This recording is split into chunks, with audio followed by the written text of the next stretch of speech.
Да гребаные троглодиты, когда вы дадите жить? Маленький каштан. 5 кау. Почему не кау-лау?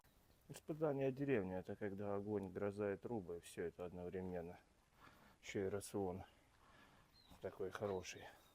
Рис, да ягодки. Ну а жижа у нас хотя бы, ну и на этом спасибо. Выбрался немного, ну невозможно. Сейчас быстро-быстро нужно дела все сделать и улепетывать отсюда. На полметра примерно поднялась. Помните? С началом сезона дождей, как это было. Теперь будем смотреть, как наполняется наш прудик. Ну не коровник это. Корабль. Плывет он. Просто мы этого не замечаем. Вот он, маленький каштан.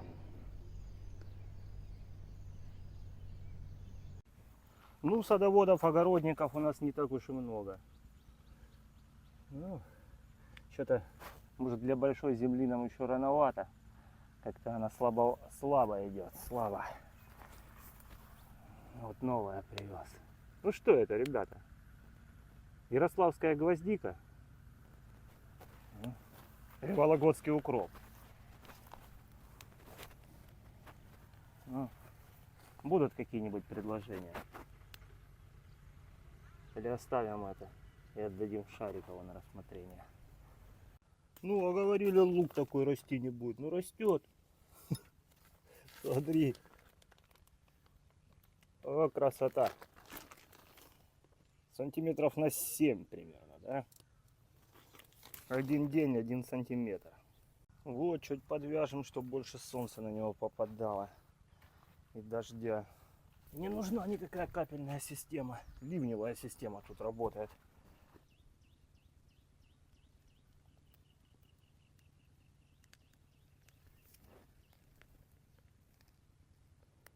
Быстро записываем, чего там по углям, а то уже греметь начинает. 5 мешков вышло. 2 таких, они разломанные, но пойдет. 2, 3 классных. 5 бочек, 5 мешков. Вы скажете, а как так? Так бочка вон какая. Такие маленькие мешки. Но я все равно считаю, что это хорошо. Короче, из элек, из такого дерева хорошо идет. Из маленьких будет, конечно, поменьше гораздо. Будет ломаться. Так, нам нужно улепетывать, а то опять искрить начнет. Все, поеду. А с прудом что с нашим? Смотри, как углубили. Раза в 2, наверное. Какой он мелкий был. Люди по пояс стояли, рыбу ловили. А сейчас вот от борта сколько. Понятно, нет? Сколько? До хера. Ну так а что, наводнение в прошлом году было. Видимо, что-то с этим решили делать. Ну на тоненьком. Все бежит, все меняется. Пронесло.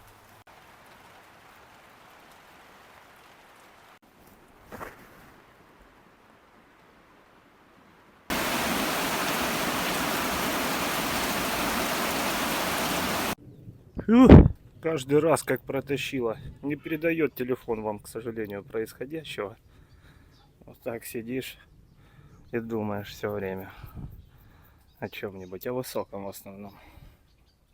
Да гребаные троглодиты, когда вы дадите жить?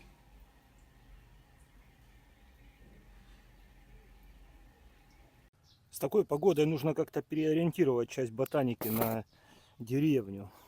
Потому что, ну а что, гром постоянно, гроза. Поэтому, что, соломы у нас тут нет. Зато есть вот бамбуковые листья.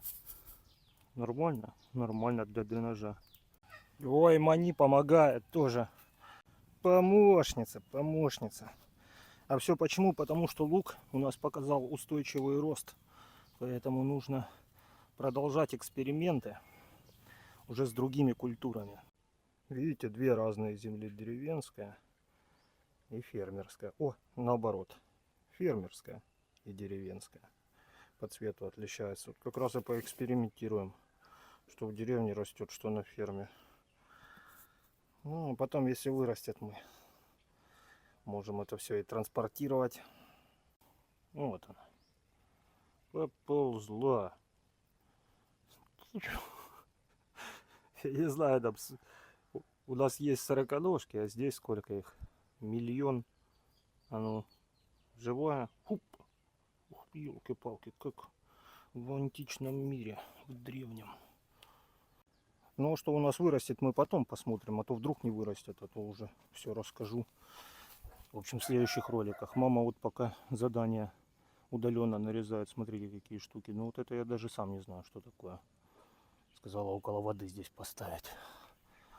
И кокос тоже около воды растет. Видимо, имеет это значение. О, все знают эти тайцы.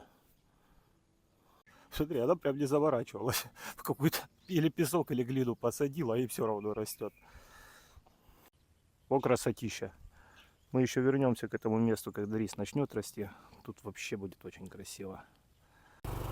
Зеленеют восточные провинции. Красотища везде.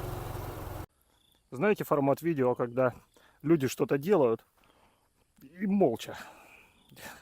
Просто там сажают что-то или еще что-то. Вот я думаю, что нужно к такому переходить. Потому что раз, другой кадр, и все прекрасно. Ох, какое место, да? Класс. С лотосами. Было бы неплохо, если бы вы там советовали больше. А то непонятно. Че я тут катаюсь, дурака валяю. Может, у кого-нибудь какие-то идеи есть. Мне все интересно, что это за пальмы. Видите, их сажают как рощами. А что это, что-то не пойму. И забыл у сомали спросить. Вот силикона. Я думаю, вы знали, да, что Таиланд один из самых больших поставщиков натурального силикона. Дерево вообще родом из Бразилии, но здесь оно хорошо прижилось. Люди вот сажают. Ночью кору срезают. Только ночью, только специальными инструментами. В общем, возни тоже хватает. Не просто так, что выросло и деньги гребешь лопатой. Смотри, как сразу подинамичнее, да, видео наше стало, когда едешь и снимаешь. Ну, это тоже не дело, что я одной рукой управляю, другой снимаю. О, убирают люди землю под рис. А мы рис в этом году, наверное, не будем сажать, да? Потому что, ну что я там один насажаю? Какой из меня рисодел? Единственное, что, наверное, может быть, это Сомали отдаст землю там под рис, под посадку своей сестре. Та там посадит и выделит ей немного, не знаю сколько, если выделит вообще. А выделит, конечно, если та отдаст ей. Так, пару мешков. А что делать? Жизнь такая.